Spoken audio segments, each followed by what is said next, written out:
afrontar a partir de ahora, o realmente se trata de una patología sumergida que lleva mucho tiempo entre nosotros, pero que no hemos diagnosticado, y el hecho de no diagnosticarla pues simplemente ha hecho que no la conozcamos en profundidad.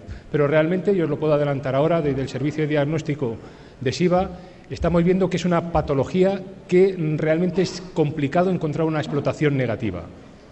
Y cuando digo que es complicado encontrar una explotación negativa, es que realmente prácticamente el 100% de las explotaciones que te remiten muestras con una cierta sospecha de esta enfermedad, de la que voy a hablar ahora brevemente, es positiva a este germen.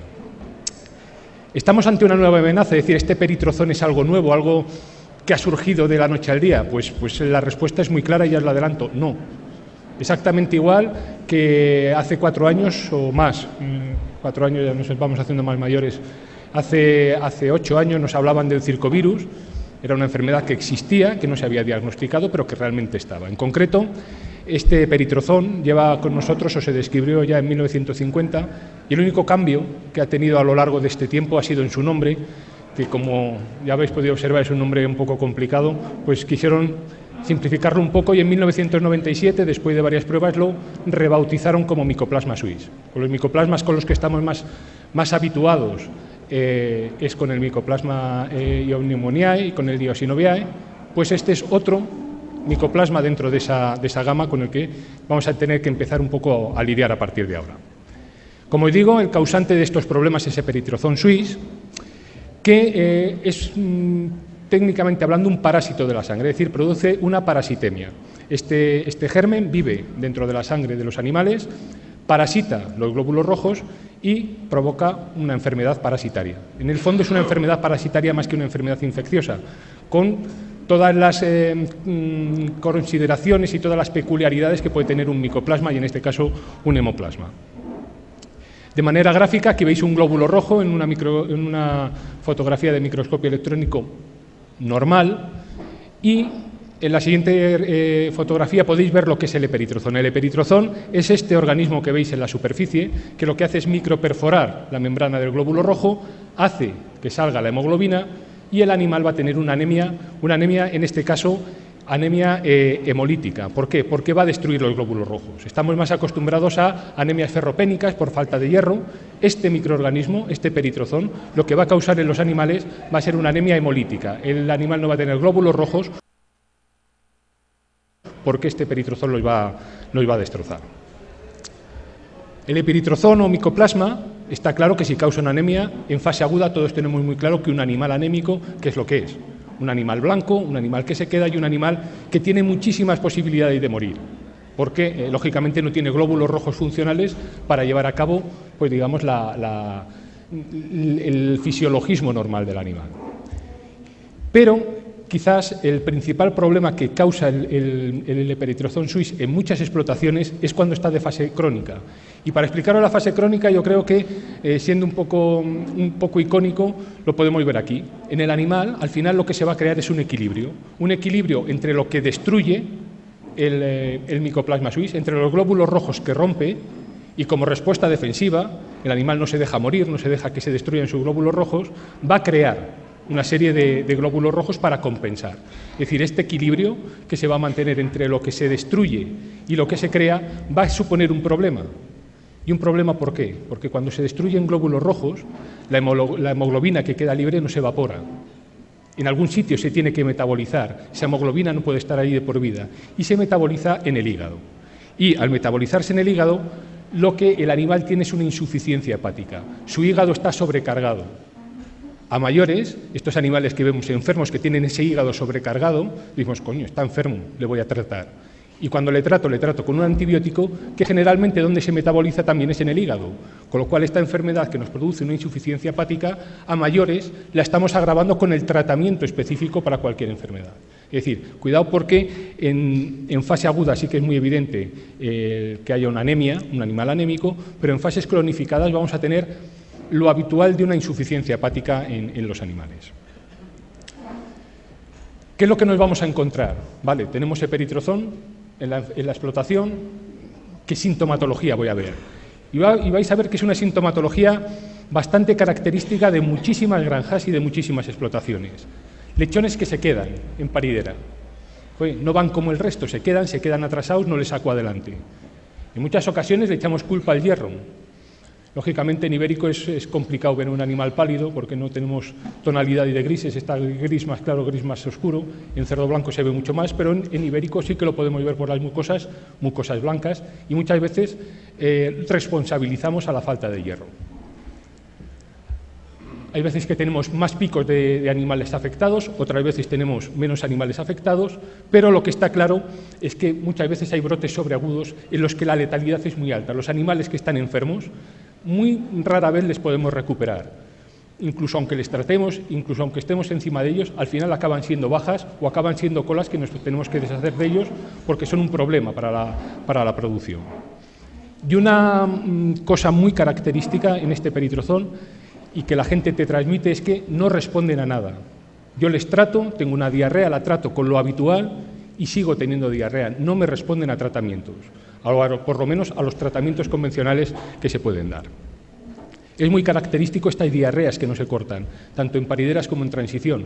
Diarreas que secundariamente causa el eperitrozón, porque esa insuficiencia hepática, ese hígado que está funcionando por debajo de lo normal, hace que no se digiera bien, y muchas de las diarreas que vemos que no se cortan no son por un coli, no son por un clostridium, no son por un virus, son porque el hígado no es capaz de digerir y tenemos en muchas ocasiones diarreas por mala digestión. Esto en parideras. En transición, un cuadro muy similar. No hay ganancia de peso, animales que se me quedan, se siguen quedando retrasados. Si os fijáis, alguno diría que este nos está hablando de circovirus. Pues vais a ver que es una sintomatología muy parecida, pero realmente no lo es. Hay un enorme incremento de animales que se nos quedan atrasados en las parideras, y volvemos con esas diarreas que no se cortan, con toses. El animal jadea, no es capaz de reponerse porque no tiene glóbulos rojos funcionales, porque este peritrozón se los ha destrozado. Y lógicamente hay fallos en el desarrollo. No se libran tampoco los animales más adultos, incluso en gordos que ya tenemos ya para rematar, o incluso en reproductoras. Y la sintomatología, un poco la misma. Animales que no comen, el que no coman lógicamente va a provocar que se atrasen en su crecimiento, muchas veces no febriles, pero hipertérmicos, y que tampoco regulan muy bien su temperatura. Tiene fiebre, le he puesto un antiinflamatorio y la fiebre no remite. El animal sigue enfermo, sigue apático, muchas veces, como os comento, por la insuficiencia hepática que produce este agente patógeno. En las cerdas, cuando una cerda se infecta, vamos a tener un fallo reproductivo común a muchas enfermedades, pero que las causa peritrozón. Irregularidades en el ciclo de la cerda, descensos en los ratios de prolificidad, en los ratios de fertilidad, etcétera, bajos pesos al nacimiento, incremento de nacidos muertos y, algo muy característico, por ese fallo hepático que produce, son fallos en la lactación. La cerda, digamos, de una manera fisiológica, cuando empieza a dar leche, moviliza grasa y se crea una cetosis más o menos fisiológica. Esa cetosis, para que no llegue a ser patológica, la controla en muchas ocasiones el hígado. Un hígado que cuando está presente esta enfermedad tenemos tocado. Y este es un poco el nudo gordiano de toda esta patología. ¿Realmente es un patógeno primario? Es decir, ¿es el que me está causando la enfermedad? ¿O realmente lo que está haciendo es que ante la presencia de una enfermedad, digamos, de rango superior, no pueda dar una respuesta eficaz a la hora de tratarla? Es decir, ¿es el actor principal o es un actor secundario? Y en este sentido hay que dar mucha prevalencia a la interpretación biológica que se haya. Desde un laboratorio de diagnóstico como el que dirige Víctor, incluso yo como responsable de servicios técnicos de porcino, te puedo decir si está. El veterinario de tu explotación tiene que ejercer realmente de veterinario y darle la interpretación biológica que merece la presencia de ese peritrozón o no. Muchas veces el veterinario no se dedica solo a capar, a medicar y a decirte échale esto. El veterinario tiene que decirte si realmente en esa explotación, una vez verificada la presencia de este patógeno, estamos ante un patógeno con una importancia de un cierto nivel o no. Es simplemente cuestión de darle interpretación biológica a su presencia. Y vale, su presencia y cómo sé si está presente o no.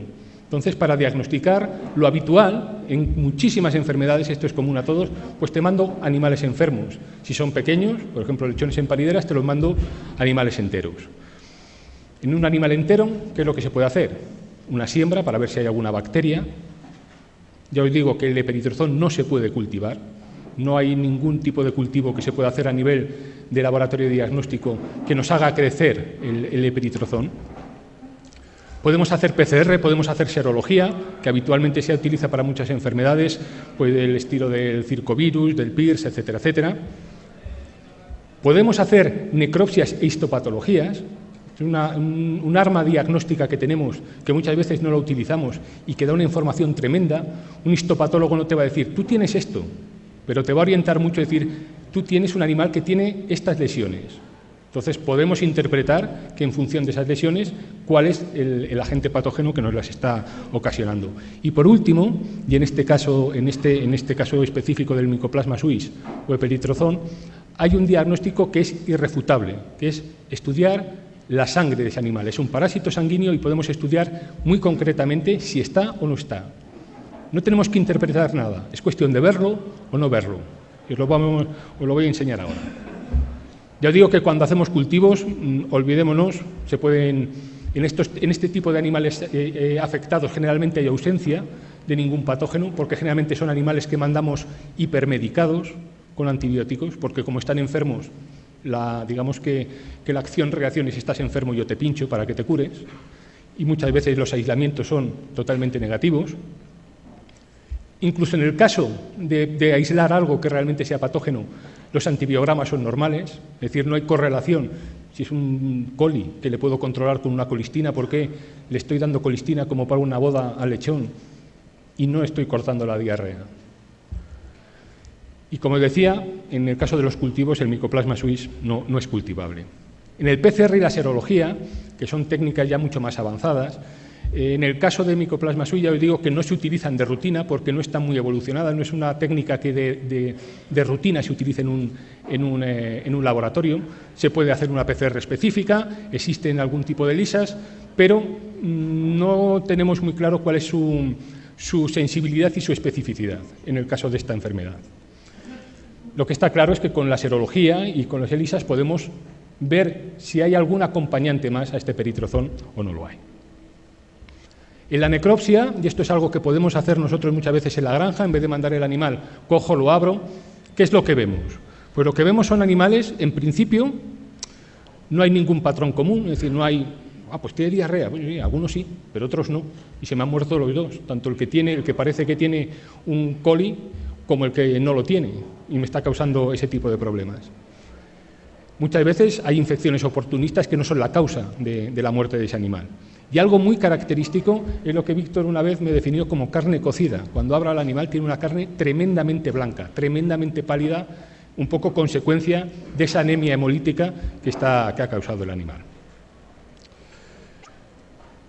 Una vez que sospechamos de ello, una vez que hemos abierto los animales, ¿qué nos va a llevar a sospechar que tenemos eperitrozón en la granja? Pues animales con un mal aspecto en general, como estos que tenéis en la imagen. Animales, ya os digo, pálidos. Obviamente, si alguien tiene, porque ya os digo que no es una patología específica de cerdo ibérico, aunque en el cerdo ibérico la prevalencia es muy alta, y un poco fue el origen, ve ahí al fondo a Rafa, que fue un poco el padre de esta enfermedad cuando la empezamos a diagnosticar. Son animales que él catalogaba como que se quedan pálidos. Se quedan pálidos porque, lógicamente, tienen esa anemia. Fijaros que en algunos animales sí que vemos que pueden tener un cierto patrón digestivo, pero en otros no hay un patrón definido de enfermedad. Simplemente sabemos que se han muerto y que la causa no la tenemos excesivamente clara. Fijaros en el aspecto del hígado.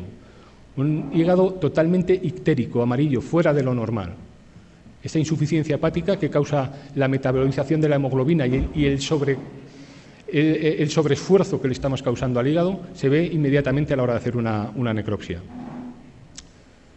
Son animales que además ese hígado está sobrecargado, tienen una hepatomegalia. El hígado, como no funciona, tengo que crecer para funcionar mejor. Y son hígados con un aumento considerable de tamaño. Fijaros el color de la carne, esta carne cocida de la que hablaba Víctor, que es consecuencia obviamente de la anemia. Y en en esta diapositiva podéis ver el tamaño también exageradamente grande que puede tener el bazo, que es un órgano hematopoyético, que está creando glóbulos rojos. Si por un lado les estoy destruyendo, por otro lado les tengo que estar creando, y la máquina que produce esos glóbulos rojos, que es el bazo, dice lo mismo, tengo que crecer para poder compensar esta esplenomegalia. En cuanto a la histopatología, que ya os digo que son técnicas un poco más específicas, pues bueno, sí que nos causan siempre, sí que nos dan un poco la información de por dónde pueden ir los tiros. Ya os digo que son animales con ictericia, con anemia. Esta es una microfotografía de un hígado, que así en principio no nos dice nada, pero fijaros que la estructura del hígado, estos hepatocitos, no están destruidos. Lo que sí que están es, dentro de ellos, colapsados. ¿Colapsados con qué? Con esa hemoglobina, con esos pigmentos hepáticos, con ese hierro que ha quedado liberado y que no es capaz el hígado de procesar, por decirlo de alguna manera. Exactamente igual ocurre con las estructuras tisulares del bazo. Y realmente en la hematología es donde podemos saber si estamos ante un caso de peritrozón o estamos ante otro tipo de caso. Podemos descartar si está o no está. ¿Cuál es el problema? Que la hematología la podemos hacer con sangre entera y, salvo de un tiempo a esta parte que estamos un poco divulgando la presencia de esta enfermedad, es cuando te empiezan a remitir sangres con anticoagulantes, porque hasta ahora yo, en 16 años que he estado en una granja, en mi vida había mandado un tubo con anticoagulante para hacer una serología. El típico tubo de toda la vida que se coagula, la sangre, el coágulo se queda retraído y el suero para hacer la serología. Aquí es importante mandar tubos con anticoagulante y ahora veréis para qué. Primero, para valorar el hematocrito. El hematocrito es el porcentaje de glóbulos rojos que tiene un animal. Lógicamente, en una sangre coagulada no lo podemos ver, en una sangre entera sí. Y los valores que se ven en estos animales están por debajo de lo normal, con lo cual estarían implicados en una posible patología. Tenemos valores entre 15 y 25, cuando lo normal sería 35 45, y eso en un animal, sobre todo en animales de corta edad, pues no deja de ser un problema. También en la sangre se puede valorar el perfil hepático y el perfil hemático, ver si las transaminasas están elevadas o no y hasta qué punto llega ese daño hepático. Y luego, pues bueno, el problema que existe con hacer este tipo de valoraciones es que nosotros vamos al médico y nos hacen un análisis de sangre y lo que tenemos fuera de lo normal nos pone un asterisco. En los cerdos, ¿cuáles son los valores normales? Pues no los tenemos excesivamente claros. Lo importante con la sangre entera es que podemos tener sangre para hacer un frotis sanguíneo, una extensión, teñirla y ver si tenemos el peritrozón o no. Lo que os decía, no es cuestión de interpretar nada, es cuestión de ver si está o si no está. Fijaros en estas imágenes del frotis sanguíneo, este punto filipino de ahí es el peritrozón o Mycoplasma suis. Este es el causante de la enfermedad. Os lo enseñaba antes en una microfotografía, en este caso es un frotis sanguíneo normal de un cerdo normal que estaba afectado por Mycoplasma suis. Fijaros en el frotis, así a simple vista, ¿qué es lo que vemos? Que hay muy pocos glóbulos rojos, hay anemia, vemos lógicamente al Mycoplasma suis, vemos que los glóbulos rojos parecen donuts, están en diana, están huecos por dentro, hay glóbulos rojos pero no son funcionales.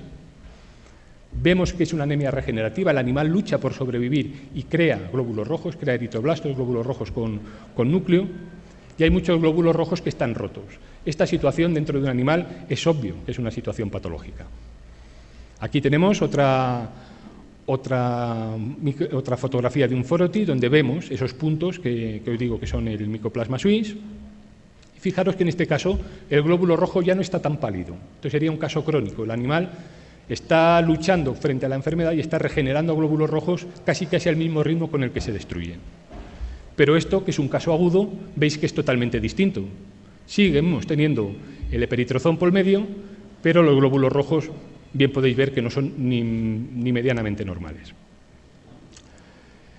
En definitiva, esta enfermedad puede cursar de dos maneras. Y la podemos ver de dos maneras cuando hacemos un frotis sanguíneo. En la fotografía que veis a vuestra izquierda, un caso crónico, y a la derecha un caso agudo. En ambos hay eperitrozones que están redondeados con un círculo rojo, y la misma cantidad en concreto. Fijaros que en el caso crónico hay muchos más glóbulos rojos, el animal está luchando por ello, y generalmente va a ser un animal candidato a sufrir un fallo hepático grave, y en la otra fotografía es un animal que no es candidato a nada, salvo que a echarlo al contenedor de cadáveres y que nos lo recojan, porque es un animal con una anemia que no es compatible con la vida. Y fijaros que en el caso crónico vemos un animal con un hígado extraordinariamente grande, una hepatomegalia brutal. Y en el caso agudo vemos un animal que lo más característico es ese color de carne cocida, aspecto de cocido, carne totalmente blanca por la ausencia de pigmento hepático. Este es el problema de mandar sangre coagulada. En sangre sin coagular se ve las fotografías que hemos visto antes, pero en cuanto mandamos sangre coagulada, los glóbulos rojos se juntan por acción de la fibrina y de todo el desencadenamiento del proceso de coagulación y no somos capaces de poderlo visualizar. Por último, ¿cuál es la solución? Porque esto, vale, el problema está, alguna solución tendrá que haber. El eperitrozón solo es sensible, siempre he cogido un poco con pinzas esto de solo es sensible porque ya digo que no es cultivable, con lo cual no podemos hacer un antibiograma, por decirlo de alguna manera, pero la bibliografía nos dice que es sensible a la acción de tetraciclinas y tirosinas. Ojo, una tetraciclina o una tirosina inyectable vamos a conseguir picos de concentración en sangre y lo que nos interesa es mantener niveles altos de antibiótico en sangre, porque esta es una infección que tiene su origen y su diana en la sangre, con lo cual es interesante las medicaciones orales frente a las medicaciones inyectables para mantener niveles de antibiótico lo suficientemente estables a lo largo del tiempo. Pero con eso no basta, es más, es contraproducente. Estamos tratando un animal con antibióticos y esos antibióticos se metabolizan a nivel de hígado y ese hígado lo estamos sobrecargando. Siempre tendrá que ir asociado a tratamientos con protectores hepáticos, con nembutonas, con metioninas, con complejos B, con factores coleréticos y colagogos que hagan que ese animal sea capaz de tener una funcionalidad hepática lo suficientemente buena como para salir adelante. Y luego, pues bueno, el origen de esta enfermedad muchas veces está en las madres, que lo pasan de manera vertical a sus lechones. ¿Y una solución sería eliminar las madres? Obviamente no, porque vista la prevalencia que hay, estaríamos condenados a eliminar el 90% de la cabaña de porcino en España. Y lo que sí que se puede hacer es extremar las medidas de higiene. La bibliografía dice que un animal se contagia por eperitrozón por insectos hematófagos, es decir, insectos que chupan sangre y que pican a otro. El mayor insecto hematófago que hay en una explotación eres tú con una aguja para pinchar. Cuando estás pinchando a todos o les estáis vacunando a todos o les estás pinchando hierros a todos, tú eres el principal factor de diseminación de la enfermedad. Lo podéis ver aquí de manera clara. Una cerda que es positiva a esta enfermedad va a tener lechones positivos a esta enfermedad, pero también les va a transmitir una cierta inmunidad, con lo cual estos animales vamos a tener ese proceso crónico de los que os hablaba, diarreas que no responden a nada, etcétera, etcétera. Una cerda negativa, lógicamente, tiene lechones que son negativos y que tampoco tienen inmunidad. En el caso de que nosotros seamos ese factor de transmisión, pues podemos causar ese tipo de problemas y estar ante lechones positivos sin inmunidad que van a degenerar en un caso agudo. En cualquier caso, es una enfermedad insidiosa, que es difícil su control, que es lento y, sobre todo, hacer hincapié en el hecho de utilizar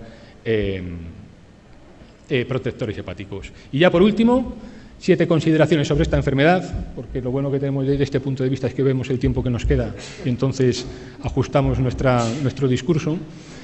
Hay desmedros que no son que no siempre tienen un trasfondo vírico. El circovirus ha sido una enfermedad importantísima, lo sigue siendo, y su control ha sido realmente un antes y un después. Probablemente el eperitrozón sea una enfermedad tan o más prevalente que la circovirosis y que también necesita tener su tratamiento y, lógicamente, estamos en los albores, una posible protección. Las tetraciclinas y tirosinas, que son lo que realmente son los antibióticos efectivos, no son los más utilizados realmente, utilizamos más quinolonas, florfenicoles, etcétera, etcétera. Y sobre todo, no se nos ocurre tratar a los animales frente a ese fallo hepático y sería interesante que lo hiciéramos. Para diagnosticarla, mandar sangres enteras para poderlo diagnosticar, hacer diagnóstico diferencial con el resto de las enfermedades para delimitar si es una enfermedad primaria o no y, sobre todo, a nivel de granja, darle la interpretación que tiene la presencia de esta enfermedad. Cada vez se está avanzando más en tema de diagnóstico y, como os decía, estamos en los primeros pasos para poder intentar dar una respuesta inmunitaria a esta enfermedad que, lógicamente, no existe de manera comercial y que se ha investigado muy poco. Por último, una conclusión mía personal es que estamos ante una enfermedad que está sumamente infravalorada. No porque no la valoremos, sino porque hasta ahora no la hemos diagnosticado. Esperemos que con esta charla surja la inquietud de mandar más muestras para intentar diagnosticar esta enfermedad y poder mejorar la producción, porque todos estos jamones que nos contaban al principio vienen de unos animales que empiezan desde pequeñito todo su proceso de crecimiento. Así que, como soy un profesional, me he ajustado al tiempo al máximo. Muchas gracias a todos.